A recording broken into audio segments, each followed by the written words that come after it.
In the beginning, Lowlight created the 243 and the 252.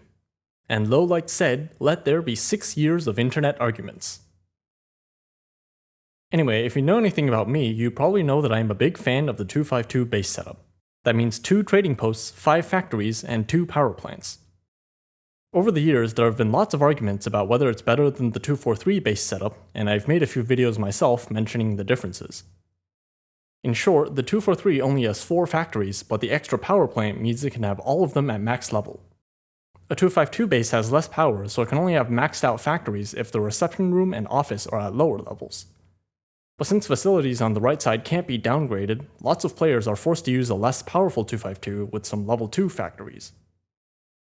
So the 252 versus 243 debate is usually about whether this weaker max right 252 is better than 243 and whether it's worth switching to 252 if you already have a 243 setup. And the answer to both questions is yes. At least that was the obvious answer 6 years ago. A 243 can fit 1 extra factory worker, which meant an extra 20% or so of production, but a 252 has a whole extra factory that gives 100%. So calculations from back in the day show that max right 252 is just a bit better. But what about today? Since then, we've gotten a lot more base skills, some of which benefit 243 directly. For example, there's Arketo and Minimalist, who both have 40% base skills, but only with max level facilities. For 252, they're basically useless. So maybe the gap has closed since then. Maybe 243 is actually better now. There haven't been any comprehensive base calculations for years now, at least none that I know of. Maybe the Chinese community has something, 但是我的中文不太好，所以我看不懂哔哩哔哩上的视频。So I did some calculations myself.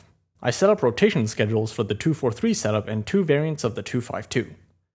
Max right is the weakest version with facilities on the left side maxed out, and max left is more powerful with trading posts and factories at max level.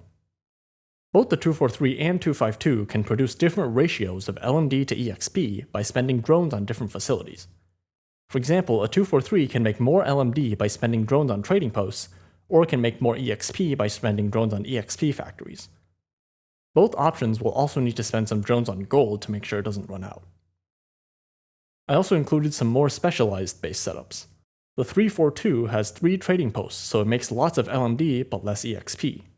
The 153 does the opposite, making more EXP but less LMD. I did my best to make all of these base rotations as optimal as I could, but there's still a good chance that I missed something. I don't think any improvements will make a big difference though, unless you use some weird tech like Cursed Proviso. I also started this project right after the Otto event, so I didn't include any newer base skills like Nasty or Wang. In the end, we end up with these numbers for the daily LMD and EXP production of each base setup. To visualize them, we can plot these as points on a 2D graph with the x-axis for LMD and the y-axis for EXP. These 2 points represent a 243 setup. Depending on where the drones are used, you can get a little more LMD but less EXP, or vice versa. Notice how neither option is objectively better than the other. We can even draw a line connecting the 2 points, representing all possible 243 outputs if you split your drones between the 2 options. A base setup that's objectively worse would be to the bottom left of these points, making less LMD and EXP. A better base setup would be to the top right, making more of both items. A base might also be better if it's more flexible with its LMD to EXP ratio, which would show up as a longer line segment. So let's see where 252 ends up. Yeah, so it turns out 252 is still better than 243. Even the weaker max right 252 still beats the best 243. It's also much more flexible because the 252 can switch its extra factory between gold and EXP to adjust the ratio of items it produces. This means a 252 can be adjusted to meet the needs of almost any account. For example, this line shows the LMD to EXP ratio you need to max out a 6-star with a level 3 module. But if you're building an operator that doesn't have a module, you'll need less LMD.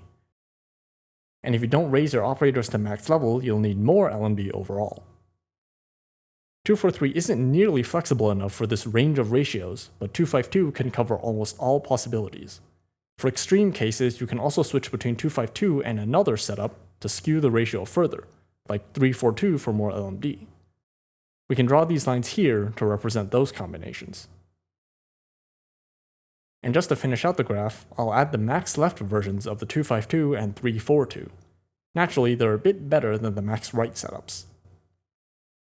So in the end, on top of being much more flexible, the 252 also just produces more items overall. But why is this the case even after 6 years, with all these base skills favoring 243? There are two main reasons. First of all, Proviso. Her base skill favors 252, and it's also by far the strongest trading post base skill in the game.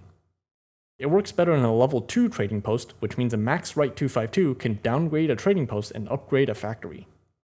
Before Proviso, a max right 252 could only fit 11 factory workers, but nowadays it can fit 12, so 243 no longer has an advantage here. For more information, check out my older video about Proviso specifically.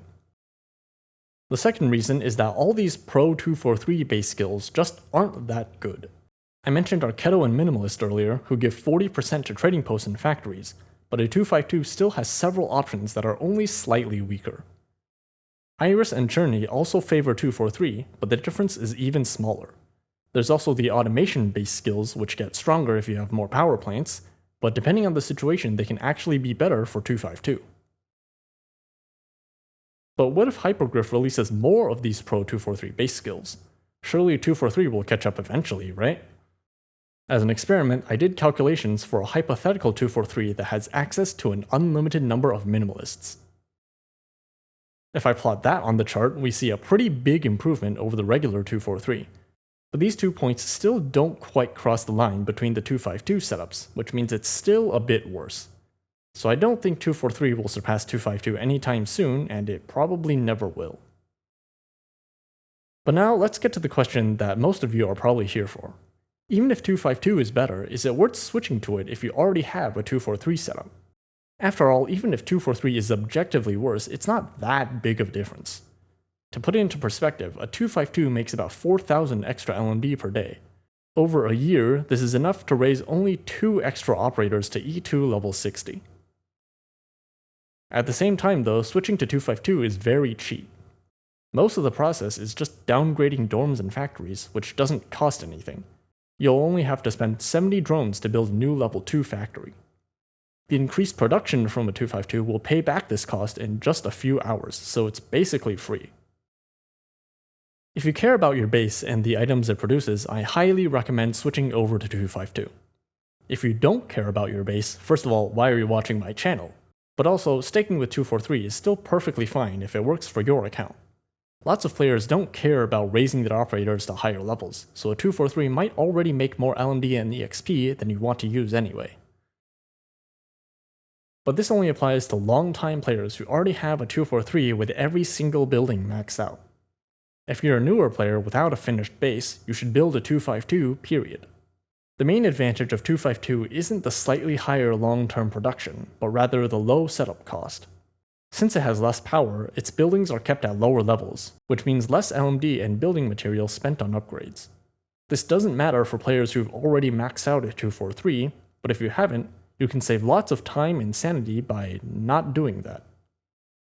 In total, setting up a 252 is almost 5,000 sanity cheaper, which includes 500,000 LMD saved. This means a 243 user has to spend weeks of extra sanity on LMD and base materials, only to end up with something worse than 252. And if you haven't upgraded your reception room or office, you can keep those at lower levels to get an even more efficient max left 252. So to recap, if you have a 243 with all the buildings maxed out, 252 is better, but not by a huge amount. If you're a new player, or if your 243 isn't maxed out, you should avoid wasting resources on 243 and build a 252 immediately. So there you have it. Even after all these years, the weakest 252 setup is still better than 243. It's also much more flexible in the ratio of items it produces, and way cheaper to set up. This spreadsheet with calculations is linked in the description below. Feel free to copy these base rotations yourself, but I wouldn't recommend it. Most of these base skills are locked behind E2 promotions and only give a small improvement over cheaper alternatives. I also made an interactive chart for the 2D visualization, which is linked in the description too. Aside from that, thanks for watching, and I'll see you all next time.